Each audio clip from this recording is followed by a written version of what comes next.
السلام علیکم ورحمۃ اللہ وبرکاتہ۔ اللہ آپ تمام خیر و عافیت سے رکھے۔ آج کا ہمارا یہ ٹاپک سیم وہی ٹاپک ہے، فتنہ علماء سوء۔ تو اس ٹاپک کو آگے بڑھاتے ہوئے ہم ایک سوال کا جواب دیتے ہیں۔ سب سے پہلے لوگ اکثر ہم سے بولتے ہیں کہ تم منع کرتے ہو ہم سے کہ علماء کو، مولویوں کو تنخواہ نہیں دینی چاہیے نماز پڑھانے کی، قرآن پڑھانے کی، تو ان کا گھر کیسے چلے گا؟ ان کا گھر کیسے چلے گا؟ ایک بندہ ہے جس نے کہ صرف دین ہی سیکھا ہے، اب وہ بیچارہ کیا کرے؟ اس کا گھر کیسے چلے گا؟ یہ ان کا سوال ہوتا ہے۔ تو اب بڑے ہی غور سے میرا جواب سنیے۔ سب سے پہلی بات تو یہ کہ کیا صحابہ اور تابعین، تبع تابعین اور ہمارے پیارے نبی صلی اللہ علیہ وسلم، کیا انہوں نے صرف دین سیکھا تھا یا دنیا بھی سیکھی تھی؟ یعنی کہ کیا ان کو صرف دین کا ہی علم تھا یا دنیا کا بھی علم تھا؟ تو اس کا جواب ہے کہ دین کا بھی علم تھا اور دنیا کا بھی علم تھا، دونوں کے علم انہوں نے لیے تھے الحمدللہ۔ ہمارے نبی صلی اللہ علیہ وسلم انہوں نے بکریاں چرائی، کوئی ڈھکی چھپی بات نہیں ہے۔ اور حضرت عائشہ رضی اللہ تعالی حضرت خدیجہ رضی اللہ تعالیٰ عنہ، ان کے وہاں پر وہ کام بھی کرتے تھے ان کے انڈر میں، اور وہ بزنس وومن تھی، تو یہ ان کے انڈر میں کام کیا کرتے تھے۔ اس سے پتہ چلا کہ نبی پاک صلی اللہ علیہ وسلم اتنی بہترین، اتنی عمدہ، اتنی اعلیٰ ترین ہستی ہو کر اگر دنیاوی کام کر سکتے ہیں تو پھر یہ مولوی لوگ کیوں نہیں کر سکتے؟ ان کی ذات پر آنچ کیوں آ جاتی ہے؟ ان کی عزت کم کیسے ہو جاتی ہے؟ جب ہمارے نبی کی عزت کم نہیں ہوئی بکریاں چرا کر، تو ان کی عزت کیسے کم ہو جائے گی؟ یا پھر نعوذ باللہ یہ خود کو یا خود کی عزت کو نبی کی عزت سے بھی اعلیٰ ترین سمجھتے ہیں، تو بات الگ ہے۔ استغفر اللہ، اور ایسا ہو نہیں سکتا۔ سب سے بہترین انسان کائنات کا اگر کوئی ہے تو وہ ہمارے پیارے نبی محمد صلی اللہ علیہ وسلم ہے۔ جب وہ بکریاں چرا سکتے ہیں تو پھر اور کوئی شخص، کوئی چھوٹا بڑا یا کیسا بھی کام کر کے جو کہ حلال ہو، اپنا پیٹ کیوں نہیں بھر سکتا؟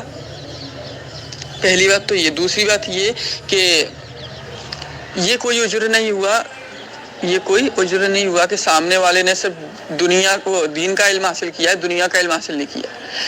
یہ اس کی غلطی ہے، یہ اس کی غلطی ہے۔ اگر کوئی انسان جس کے ہاتھ پیر سلامت ہو، ہٹا کٹا ہو، پھر بھی اگر وہ بھیک مانگے تو کیا آپ اسے یہ نہیں پوچھو گے کہ بھائی تو بھیک کیوں مانگ رہا ہے؟ کچھ کماتا کیوں نہیں ہے؟ کچھ کرنا۔ سامنے والا کہے گا کہ بھائی میں نہ تو پڑھا لکھا ہوں اور نہ ہی میرے پاس کوئی ہنر ہے، نہ ہی میں کاریگر ہوں، مجھے کچھ نہیں آتا، صرف بھیک مانگنا آتا ہے، اس لیے میں بھیک مانگتا ہوں۔ تو کیا یہ اس کا اجر قابل قبول ہوگا بھیک مانگنے کے لیے؟ بالکل نہیں۔ یہ اس کی غلطی ہے، اس نے کچھ نہیں سیکھا، نہ اس نے پڑھائی کی، نہ ہی کوئی کاریگر بن پایا، نہ ہی کوئی کام سیکھ پایا، یہ اس کی غلطی ہے۔ اسی طریقے سے یہ جو مولوی ہیں، یہ غلطیوں پہ غلطی کیے جا رہے ہیں۔ انہوں نے پہلے خود غلطی کی، ابھی یہ مدرسے کے بچوں کو صرف دین کا علم سکھا رہے ہیں اور دنیا کے علم سے جاہل رکھ رہے ہیں نا، یہ بھی ایک غلطی کر رہے ہیں۔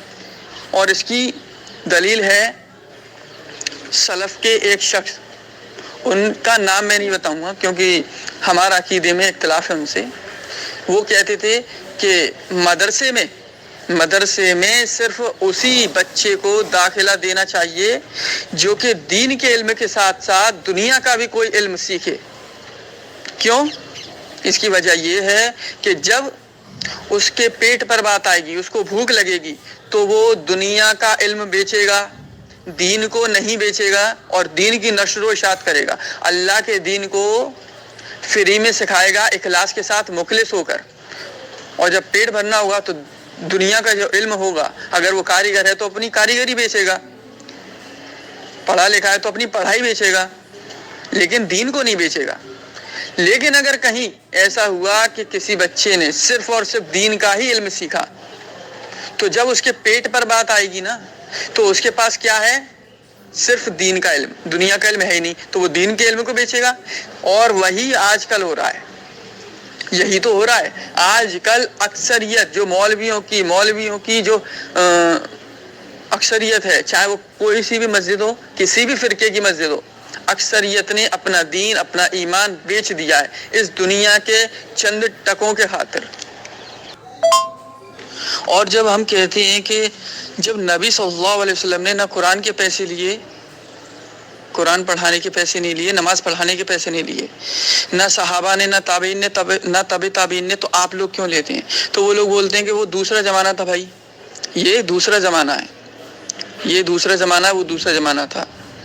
آج کل تو ایسا سب چلتا ہے، ایک بندہ اپنا 4 گھنٹہ 5 گھنٹہ 6 گھنٹہ دے رہا ہے، تو تم کو بھی تو اس کو کچھ نہ کچھ دینا پڑے گا، ورنہ وہ کیا کھائے گا اور کیا کھلائے گا اپنی فیملی کو؟ یہ سوال ہوتا ہے. تو اس کا سب سے پہلا جواب تو یہ ہے کہ وہ زمانہ اور تھا، یہ زمانہ اور ہے. تو کیا وہ دین اور تھا اور آج کا دین اور ہے؟ استغفر اللہ. کیا اس وقت کے لیے اسلام کچھ اور تھا، اس کے قانون کچھ اور تھے، اور آج کے وقت کے لیے اسلام کے قانون بدل جائیں گے؟ استغفر اللہ، ایسا نہیں ہے. دوسری بات یہ کہ کیا یہ جو 4 گھنٹے 5 گھنٹے 6 گھنٹے جتنا بھی وقت دے رہے ہیں قرآن سکھانے پر، نماز پڑھانے پر، کیا یہ وقت ہمارے صحابہ اور ہمارے اسلاف دیا کرتے تھے یا نہیں دیا کرتے تھے؟ ان سے زیادہ وقت ہمارے نبی دیا کرتے تھے یا نہیں دیا کرتے تھے؟ دیا کرتے تھے، اور وہ دنیاوی کام بھی کیا کرتے تھے، حرام کی روٹیاں نہیں توڑتے تھے. لیکن آج کے یہ اکثریت مولویوں کی حرام خور اور حرام خاؤ بن چکی ہے. ان کو صرف میٹھا میٹھا ہپ کھلاتے جاؤ اور ان کی توند میں مال بھرتے جاؤ. یہ کمانا ہی نہیں چاہتے، محنت کرنا ہی نہیں چاہتے. اصل میں یہ حرام خور ہو چکے ہیں کہ بس بیٹھے بیٹھائے کسی بھی طرح سے آ جائے مال اور ہمیں کچھ بھی کرنا نہ پڑے، یہ چاہتے ہیں یہ لوگ. اسلاف میں سے کتنے ہی ایسے امام ہیں جو بہت فیمس ہیں، بہت بڑے ہیں، علم کے لیول پر، اس لیول پر، اس پائیدان پر تھے کہ اس زمانے میں ان کے لیول کا کوئی نہیں تھا، لیکن پھر بھی کوئی کپڑے بناتا تھا، کوئی کاریگر تھا، کوئی لکڑی کا کام کرتا تھا، کوئی گھر بناتا تھا، تو کوئی کچھ کام کرتا تھا. سب کے اپنے اپنے ویاپار تھے. کوئی لوہار تھا. لیکن اس طریقے سے، جس طریقے سے آج کل کے یہ نام نہاد مولوی پیسے کما رہے ہیں نا دین کو بیچ کر، اس طریقے سے کسی نے بھی، اسلاف کے کسی بھی ایک امام نے بھی پیسے نہیں کمائے، بالکل نہیں. تو اس بات کا خاص خیال رکھیں. یقین مانیے کہ جو بیماری کی جڑ ہے نا، کہ آج ہماری امت فرقوں میں بٹی ہوئی ہے، یہ اسی کی وجہ ہے کہ سب لوگ اگر یہی سوچ لیں کہ بھائی پیسہ تو کسی کو ملنے نہیں والا، چاہے بریلوی، دیوبندی یا نام نہاد اہل حدیث یا کوئی بھی فرقے کا ہو، اگر سب یہ سوچ لیں کہ پیسہ تو ملنے والا ہی نہیں ہے، تو ہم پھر اپنی تعداد کیوں بڑھائیں اور لوگوں کو گمراہ کیوں کریں؟ ابھی تو وہ اس لیے گمراہ کرتے ہیں نا کہ جتنی عوام ان کے پیچھے لگے گی اتنا زیادہ چندہ آئے گا. اگر اس چندے کو ہی بند کر دیا جائے تو کوئی بھی اپنی تعداد نہیں بڑھائے گا، بلکہ سب اللہ کے لیے اس دین کی دعوت کو عام کریں گے. پھر لوگ وہی بولیں گے جو کہ سچ ہے، صرف قرآن اور سنت. فالتو کی قصے کہانیاں بند کر دیں گے. کیوں؟ کیونکہ قصے کہانیاں سن کر ہی لوگ آتے ہیں، پبلک آتی ہے، اکثریت کو یہی پسند ہے. اور اسی قصے کہانی، جھوٹے قصے کہانیوں کے، چٹکلوں کے پیسے ملتے ہیں. مجھے پتہ ہے کیا لگتا ہے پرسنلی، جو کپل شرما شو ہے یا جو لافٹر چیمپئن یا جتنے بھی کامیڈین کے شوز آتے ہیں نا، آج کل وہی کام یہ نام نہاد مولوی علماء سو اسٹیج پر بیٹھ کر یا مسجدوں میں بیٹھ کر کر رہے ہیں. چٹکلے سنانا، کہانیاں قصے سنانا اور لوگوں کو ہنسانا، اور اس کے عوض میں ان کو پیسہ دیا جاتا ہے. اس میں ثواب کا کوئی میٹر ہے ہی نہیں. ان کو تو الٹا گناہ ملے گا. ثواب کا تو بھول جاؤ، مطلب بالکل بھول جاؤ کہ ثواب ملے گا، الٹا ان کو گناہ ملے گا. ابھی کچھ لوگ بولتے ہیں کہ بھائی وہ پہلے کا زمانہ تھا جب پیسے نہیں لیے جاتے تھے، کیونکہ پہلے کے لوگوں کی ضرورتیں ہی کتنی تھی، روٹی، کپڑا اور مکان. بس بنیادی ضرورتوں پر انسان اپنی زندگی گزر بسر کر لیتا تھا. لیکن آج کل تو کتنی ضرورتیں بڑھ گئی ہیں. تو اس کا جواب یہ ہے کہ سب سے پہلے تو اپنی ضرورتوں کو سیمت کرو، ٹھیک ہے.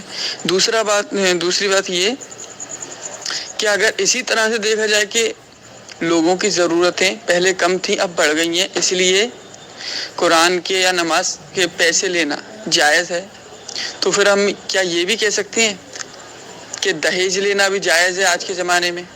کیونکہ پہلے کے زمانے میں، نبی صحابہ کے زمانے میں دہیج نہیں لیا جا سکتا، عورتیں بہت کم پر بھی گزارا کر لیا کرتی تھیں، گھر وہی رہتا تھا جس میں آدمی رہتا تھا، روٹی، کپڑا، مکان، بس یہی بنیادی ضرورتیں تھیں عورت کی، اور ضرورتیں بڑی بڑی تھیں ہی نہیں۔ لیکن آج کیا ہو رہا ہے؟ آج کی عورت بنیادی ضرورتوں میں خوش رہنے والی ہوتی ہی نہیں ہے، اس کو بنیاد تو ملنی ہی ہے، اس سے زیادہ بھی چاہیے ہوتا ہے، بہت زیادہ۔ اس کو فینسی ڈریس، فینسی جویلری، آنے جانے کا خرچہ، لگ بھگ ہر مہینے یا ہر 2-3 مہینے میں کہیں نہ کہیں گھومنے جانا، اور مہینے کا خرچہ الگ جو کہ اس کے کھانے پینے کے خرچے سے الگ ہوتا ہے، اور بھی نہ جانے کیا کیا ہے۔ پھر ان کی خواہشیں کہ گھر میں یہ ہونا چاہیے، گھر میں وہ ہونا چاہیے، ان سب کو کون پورا کرے گا؟ تو اگر اس طریقے سے دیکھا جائے تو پھر کیا آج کے دور میں دہیج لینا بھی جائز ہے؟ آپ بولیں گے نہیں، تو میں وہی بولتا ہوں، زمانہ نہیں بدلا، زمانہ وہی ہے، لوگ بدل گئے ہیں، لوگوں کی سوچ بدل گئی ہے، لوگوں کے اعمال بدل گئے ہیں۔ اس کی وجہ سے ہم اپنے دین نہیں بدلیں گے، اور نہ ہی دین کے اصول بدلیں گے۔